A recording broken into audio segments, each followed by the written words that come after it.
তো হ্যালো বন্ধুরা, আমি চলে আসলাম আজকে কাজ কাম শেষ করে। আর এটা আমার সেকেন্ড ব্লগ ভিডিও। তো জানি না এখন কেমন হবে, ছবিটা ভালো হবে কি হবে না, তোমরাই ভালো জানো।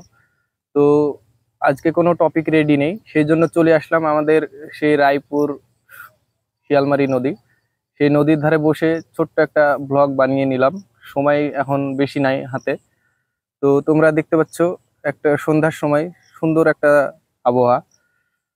তো আশা করি তোমরা ভালো আছো। তো আমার সঙ্গে সঙ্গে তোমরাও দেখো ভিডিওটা। প্রকৃতি আবহাওয়া কত সুন্দর।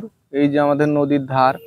হ্যাঁ, এখন মানুষের পাট কাটা শুরু হয়ে গেছে এবং পাট ডুবানো শুরু হয়ে গেছে। আর কিছুদিন বাদ দিয়ে পুরো নদীটা জলে লোড হয়ে যাবে এবং মানুষ এতে জোর তার কাজ চলবে, তখন পাট ধোয়া, পাট ডুবানো। এই যে আমি যেখানে এখন বসে আছি, এই জায়গাটাতেও মানুষ তখন কাজ করবে। দেখতে পাচ্ছ কত সুন্দর আবহাওয়া, হালকা বাতাস, মেঘলা দিন।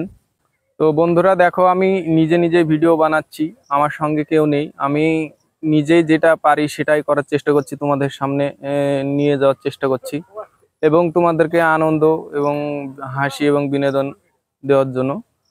তো আজকে আমি কাজ থেকে আসতে অনেক লেট হয়ে গেছে।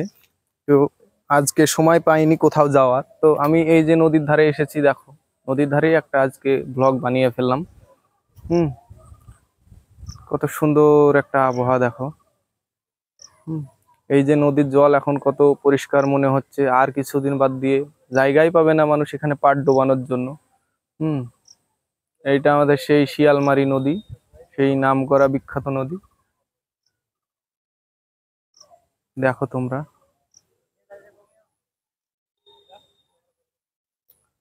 তবে দেখো কিছু কিছু মানুষের পাট ধোয়া শুরু হয়ে গেছে। হুম, অনেকজন রাত্রিবেলায় মাছও ধরতো এই নদীতে, এখন আস্তে আস্তে মাছ ধরাও কমে যাচ্ছে।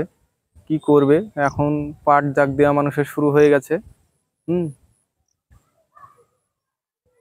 তোমরা দেখতে পাচ্ছ। তো আমি জানি বন্ধুরা, এখন হচ্ছে সন্ধ্যাবেলা, এখন ভিডিও বানানো কোনো সময় না, এই সময় ভিডিও ভালো হয় না। কিন্তু কি করব বলো, আমার ভিডিও রেডি নেই। তাই আমি আজকে একটা নতুন ভিডিও করলাম, এই ভিডিওটাই আজকে আপলোড দিব। হুম, তো তোমরা সবাই ফলো করে দিও।